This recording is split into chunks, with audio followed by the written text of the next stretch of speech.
This is Talk of the Town, a weekly program featuring community events happening in and around Northeast Michigan, with your host, Nancy Smitham, and get the latest from Alpena Community College with Don McMaster.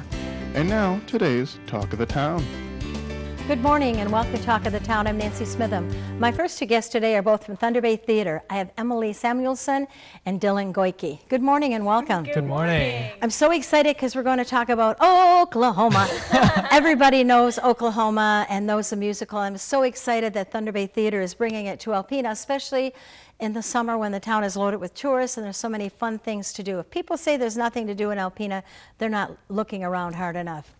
So Dylan, this is your first time on the show, Yes. so tell me, I know you're a local resident, so tell me what your acting experience is to date. Well, I'm from Alpena, the Alpena area, and so I first started acting, kind of doing community theater at Alpena Civic Theater, and then I started doing high school shows and found my way into Thunder Bay Theater, where I kind of learned from the professionals around me, and then that kind of inspired me to go to school for musical theater, where I'm currently studying at Central Michigan University. And then, you know, through auditions and whatnot, I made it back onto the core company for this summer, which Yay. is really exciting. It would be. And Emily, what's your favorite type of role?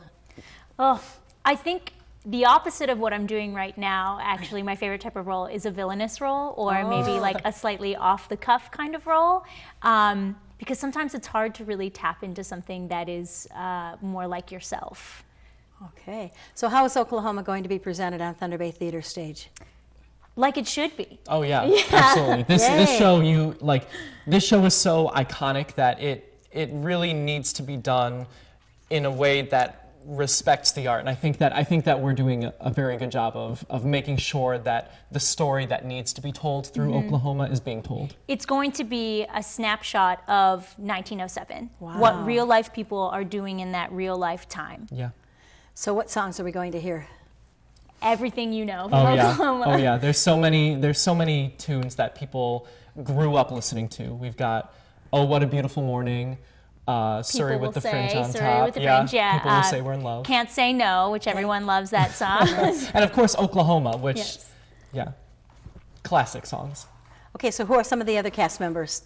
Well, you have Erica Werner, who's been our year-long resident company member. She's playing Ado Annie. And then from last year, you'll recognize Lucas Moquin, who is going to be Will Parker, who is opposite of Erica. Also from last year, you'll see Adrienne Rochelle, who is playing Judd in our production. Okay, and so when can we come to Thunder Bay Theater to see Oklahoma? August 26th through, July 26th through August 13th. But on July 29th, we're actually doing a performance of West Side Story at the band Amazing. shell. Yes. And you said it'd be the first time this is going to have been done? Yes, from what I've been told, this is the first time that a musical has been put up for the public on the bandshell stage for free. Or I think at all, but we're also doing it for free to the public. So anyone can come, anyone who's interested at all, even a Yes. little bit. All right, so tell us about West Side Story. What role do you play in West Side Story? So in West Side Story, I'm one of the Shark Girls. I'm Consuelo. And I will be playing Riff on Okay. the Saturday performance, but you'll also see all of our core companies in it. You'll see Kiko as... See, even you're Gosh, I getting can't- confused. I know. I'm just trying to think of like people between the casts. You'll see Caleb Richards as our Tony, and then our Maria is Kiko. What I can't remember what Kiko's last name is. Loriano. Loriano. There we go. Kiko Loriano as our Maria, and they just have so much chemistry together that like they're gonna And sing the Kiko's house Aunt down. Eller. Kiko's playing my aunt and then transfers to Maria. Yes. It's kind of crazy how we're stretched so far with all of these shows. And Addams Family, I was playing Grandma, and now I'm playing the leading Lady Ingenue Laurie. Yeah. That's how I always, because you're professionals, I always wonder how you do that. How do you not get up there on West Side Story and go, oh, Oklahoma, oh wait, wrong show. How do you do that? And how do you study two roles at the same time, or sometimes three? Discipline. It's a lot of Yeah, discipline. lots of rehearsal. And sometimes we do make boo-boos. We make tons of mistakes Yeah. all the time. And You it's probably only you notice. Well, I think what it is that we grow from those moments. Yeah. And sometimes those moments actually lead us to more genuine acting moments when we do make those little mistakes. So Saturday, July 29th at the band shell. Come down, bring your chairs, bring your blankets, bring your children. Be Bring ready your to popcorn. go. Oh, Bring your yeah. popcorn, yes. And your coolers. We are going to be doing a free will offering, to help out. So come on down. First time, say that, hey, I was in the audience the first time Thunder Bay Theater Yeah. did a live production on stage at the band shell. And I think it's just wonderful how our community steps up and brings so many free and wonderful things to our community. Absolutely. Yeah. And then it's very important that they come down to Thunder Bay Theater to see Oklahoma. And the dates again, please, Emily? Are July 26th through August 13th, except for the 29th, which is the band shell performance. Yes, and if you would like to make a reservation, Okay. You can call Molly Stricker at our box office, and the number is 354-2267. You can also make a reservation online, actually, Okay. and pay for it before you even get to the office by using our website, which is thunderbaytheater.com, and all you would need is a credit card, and it'd be taken care of before you even step foot in the theater. And we always need volunteers and things too, so if you're thinking, hey, I can't really be on the stage, but I could be behind the scenes and there's things that I could do to help, fundraising, all kinds of events, call 354-2267. Yep. Thank you both very much for Thank being here, and I'm you. looking forward to hear about your tremendous success. Thank you. Thank you. I'll be right back with some information from Thunder Bay National Marine Sanctuary following these messages. Hi, welcome back. My last guest today is Katie Wolf from Thunder Bay National Marine Sanctuary. Hi, Katie. Hi, how you doing? Doing well, and I know we have a lot to talk about, but I just want to congratulate you and your entire staff on another unbelievably successful Maritime Festival. It was pretty unbelievable. We had absolutely perfect weather and crowds like I've never seen before. I was mentioned to you, they did a drone shot, and you saw the crowds just went way back and all across the bridge. I would guess that we had well over 12,000 people there. They always say between 10 and 12,000, so I'm estimating after looking at the pictures that you did too, and congratulations, because I know thank you. how much time, energy, and work goes into that for your staff to present that to our community, so thank you very much. Oh, it means a lot to the staff to see, there's something it's just that community coming together, and you really feel that sense of everybody just wanting to be out together and celebrating. And it's a really special event. So we talked about with our last guest about how our community just gives so many wonderful things out for everybody to enjoy for free. When I think, to me, the 4th of July in Alpena is like no other place. It is absolutely, that sense of family and community Yes. comes out. It's really special. It certainly does. And today we want to talk about some classes. There's still time to register for some wonderful Absolutely. classes. We do. It makes me really wish I was a kid again. Yes. So the neat thing is that, we offer scholarships, and I think it's important for people to know that, because if, families have a couple kids and they don't think they can afford it, they really need to contact the Friends, because the Friends of Thunder Bay National Marine Sanctuary puts aside funds to help with scholarships for families. So if you want your kids to participate, make sure you give us a call and we'll figure that out. Okay, some of the classes are. Oh, there's really cool. Well, today we've got Shark Days going on. Yes. And then that will repeat itself in a couple weeks. And so there's different programs geared to different age groups for 5 to 6-year-olds, 7 to 9-year-olds, and then 10 to 13-year-olds, I think is pretty much the break. But so the younger classes do lots of creative activities and group activities. So there's Shark Days, there's Maritime Days. They learn about marine archaeology. There's a team working class where you learn about sailing and doing team working skills. And then there's also a class on the layers of the ocean. See that? That would be a so really you learn, great one. Different types of fish live in different. There's different layers depending on temperatures and the food and everything else that's available. Underwater archaeology, ships to shipwrecks, marine technology, ROV in a box, marine technology build and take home a Seamate angelfish ROV. Yeah. Great Lakes exploration through art, coastal explorers, ocean layers, Shark Days. I woke up during the night, my TV was still on, it was on a shark program, and it's like, oh, turn that quickly. So how do we register for these classes, Katie? So you can go online to thunderbayfriends.org and register that way, or you can come into the sanctuary store, and we have the forms, the registration forms there, and you can register right there. Okay. And you can also, if you are interested in a scholarship, it's a very easy process. You just give me a call, and it's a very simple form. We don't ask a lot of questions. We really, everything we do at the sanctuary, we want as many children to be able to participate as possible. One of the neat things about this program is that the classes are relatively small, so your child gets a lot of individual attention from super well qualified people. So I think the largest class is 20, and then Okay. the smaller classes, when they're making the underwater robots, that's a smaller class. Those are 10 because it's a little more intensive time with each student. Okay, what else do we want to talk about today? Well, I'd love to talk about the Friends of Thunder Bay National Marine Okay. Sanctuary. We have a Penobscot 14 wooden boat that we're raffling right now, which is going really well. It's an absolutely gorgeous boat that was built by the Thunder Bay Community Builders, boat builders. And then the Huron Coast Sailing and Rowing Group did the finishing on it. And it truly is a stunning boat. You would never want to put it in the water. Well, I would, because I know that's what it's built for. But, but it has 4 paddles that has mahogany inlay. It's just even if you don't want a raffle ticket, you should just stop by and see it. So we stop at Thunder Bay National Marine Sanctuary? And we will be raffling it. We'll actually do the drawing the last day of the Lake Huron Discovery Days, which is October 9th. Okay. So we'll have it open through the summer. So that's really special. And then we're always accepting new members to the Thunder Bay Friends group. So, we encourage people. It's a great way to support the sanctuary, but also to help us fund all our education programs like Yes. the summer camps.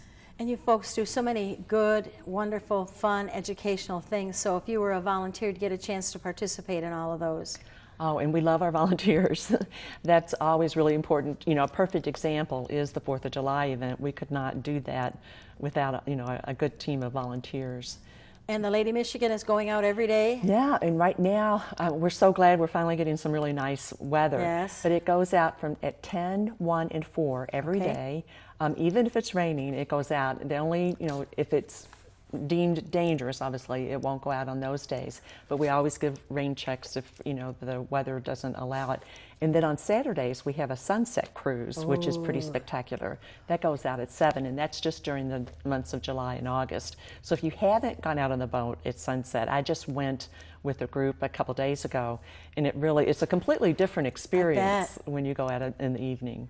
And it's amazing how clear you can actually see the shipwrecks. If you think, I don't want to waste my time or energy, think again, because it's pretty wonderful. There's something, almost addictive about seeing the shipwrecks. It's like no matter how many times you've seen it, it's like, sometimes how you can get mesmerized looking at fish in an aquarium. Yeah. I see the shipwrecks the same way. It's like you're always reconnecting every time you see them. So if someone's interested in becoming a friend of the Thunder Bay. sanctuary. They can go online to thunderbayfriends.org, Okay. and there's information there. They can give me a call at 989-884-6210, and I'd be glad to talk to them about that. And if they can come into the store, and we have information there, or they can ask for me, Katie Wolf, and I'd be glad to chat with them. There's lots of things. There are benefits to becoming a member. One that most people love is the 10% discount at the store. Yes, and that store is wonderful. We've got a lot of cool stuff. I think it's really popular. You see a lot of parents in there for getting birthday gifts for their children and Yes. things like that. I know my niece is coming from New Mexico, and she said, Aunt Nancy, I'm coming to visit you because I want to go to the sanctuary store. Because last year she loaded up on a bunch of stuff, and now she has a brand new baby, so she wants to get some stuff for the baby. We have so- onesies. You do? Awesome. Perfect. Well, we have about 1 more minute left. So once again, all these classes, best ways to go online, look at the classes, or stop into the store and pick up this wonderful brochure. Tells you all about them. Pay your fee and get your children registered in these classes rather than have them sit around doing nothing all summer. Well, and it is, I think that some of these activities are life-changing. I think, your child will become a budding marine archaeologist. I do too. Thank you so much, Katie. Look forward to talking to you next month. Thank you. Please stay tuned for Dr. Don McMaster following these messages. Greetings, everyone, and welcome to Talk of the Town. I'm Dr. Don McMaster. I'm president of Alpena Community College, and I'm pleased to have as our guest this morning Brian Dawson, drone instructor at the college. Yeah, good afternoon. Yeah. Happy to be here. Great. There's been so much excitement and activity around autonomous unmanned vehicles, and you are a point person for us in that. It's not been hype. There's been a lot of neat things happening, and one really, really neat thing that's happening next week is you have a group in from California to access training. Right. Yeah. This is new. First time for us on this. We've had programs in the past where we've had students get their drone licenses, but now we've kind of wrapped that piece of it into focusing in on the license and doing line inspections in the field. And this group that's coming out is it's really interesting. They're all coming out from California. They're West Coast union linemen. They're already trained in their field. And they're coming to join us for a week of intensive studies, again, for the drone pilot's license portion of it. And in addition to that, they're going to do a lot of hands-on scenario training and flying and inspecting lines. And so these people are some of the very first in their field to be doing that out on the West Coast with some big utility companies, some very big ones in the Seattle area and Los Angeles and San Diego. So It's a remarkable achievement, which you and Dawn Stone and your team have pulled together there. When you say a drone license, what does that mean? The FAA now recognizes a drone pilot just like they do a manned aircraft pilot. They have a process where you have to, there's a knowledge base that you have to test to, and we're going to spend about 15 to 20 hours of academics just focused in on the FAA requirements so that they're prepped and ready to get their license exams. So that takes up a big portion of what we'll be doing next week. And that's for all drone pilots, for licensed drone pilots and that are flying these new systems in the commercial endeavors. But that'll be a big part of their training. But beyond that, it's really fun that we've set aside a day for, it's a scenario-driven event where part of the day they're going to learn the fundamental handlings of a complex drone. And then we're going to take them out in teams and we're going to give them a challenge on a site here at Alpena where they're going to have to do some line inspections looking for some specific things. And it'll be scenario driven and it'll challenge them. And I think at the end of the day, they'll not only have a great time, but they're going to be ready to carry that little knowledge base into them as they go out into their fields back in California. So. Really neat. And you've gotten some great cooperation from folks who have oversight over those lines. Right, yeah. It's a big deal that we don't just go out and just randomly start flying it because there's the Alpena has been really good, and Alpena Electric folks have been Alpena listening. Power. I'm sorry, Alpena Power, yeah. They've been great, and so they understand what we're doing, and we've explained how we're going to mitigate all the risks to make it no risk to their system. But we're going to be in the field observing and taking a look at some of their lines, and they'll be invited also to come and watch. And I think they may have somebody there with us to see how it works for themselves, and maybe see how it could benefit them in the future. Well, I happened to be in your office a couple days ago, and you were showing me some footage that you and Gary Hollingsworth had shot from a drone over the line that you're discussing. It was just fascinating to me. Right. Oak Ridge Laboratories has created the first manual that's specific to drones and using drones for the utility industry. And we've kind of used this as our guide in setting up our scenario, and we've taken some of their inspection templates and some of their information. So it's fun to take that, tie it together, and then create a scenario where they're going to be using that technique to go out and inspect the lines. And we've given them in their scenario that there's been a storm through, they're looking for certain things in specific areas, and they have a task within so many minutes of flight time and so many restrictions for altitude. And then, so it's not just the flight mission, but their mission includes post-data processing and reviewing their information and videos and images to see what they can find for us. So.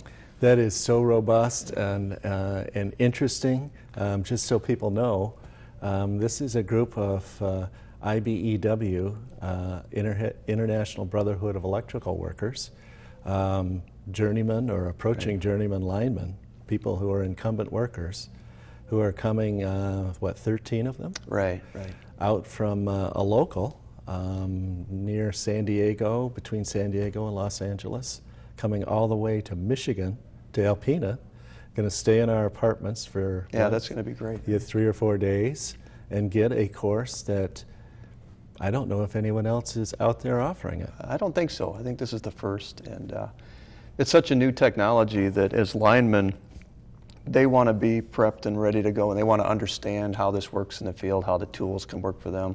But also when they're working with their management on how these drones are put into play and how they're used. So they're just starting to use these right now. So they're wise in doing this. I think they're positioning themselves as skilled tradesmen to be on top of this. So. Absolutely, and you know, just to close the loop, the utility sector, they use drones, or are beginning to use them in a widespread way, and that makes sense. So it prevents people from having to climb poles and work in with dangerous voltage. If you could send a drone up to do that, that's a big safety piece, and there's a lot of efficiency to it too. Yeah. Right. Well, that is really neat. There's another thing that you've been working on that I just wanted the viewers to know about, and you've been working some with Lafarge, North America, and doing some really neat volumetric assessment. And describe that to the viewers. Drones are great because the payloads do so many different things, and in this case, there's a technique, it's called photogrammetry, where the drone automatically flies a given path, and it takes images on certain angles. And when we post-process that through a really complex piece of software that does a lot of work for us, it makes a 3D model out of photographs. And when you created that 3D model, you can do lots of things with that model, and one of them is computing volumes. And when you have a company like Lafarge that has lots of things out in the field, different kinds of product in piles and fuels in piles, they want to know what the volume is. And, sure. And this technology is brand new. It's just getting started, so we're fortunate to do a few test runs, and they're allowing us access to their airspace over their factory. And again, we've mitigated risk, and we're at high altitudes, and it only takes a few minutes to fly. But now we can learn how to post-process that. It helps us with our students so we can teach that information. And if we get good at it, and we're starting to improve and get better at it, then we can allow Lafarge access to that information and teach them what we know, and it might benefit them. Very well could. That is fascinating. Thank you for all your efforts. Sure. It's fun. It's a lot of fun. On behalf of the community and the community college, and thank you folks for watching Talk of the Town. We'll see you again next week.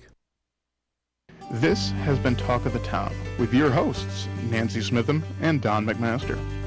For a list of events taking place in Northeast Michigan, please visit our website at wbkb11.com and click on the community link. This has been a Thunder Bay Broadcasting Corporation production. The Talk of the Town furniture and set design are provided by Young Appliance Art Van Furniture on US 23 South in Alpena.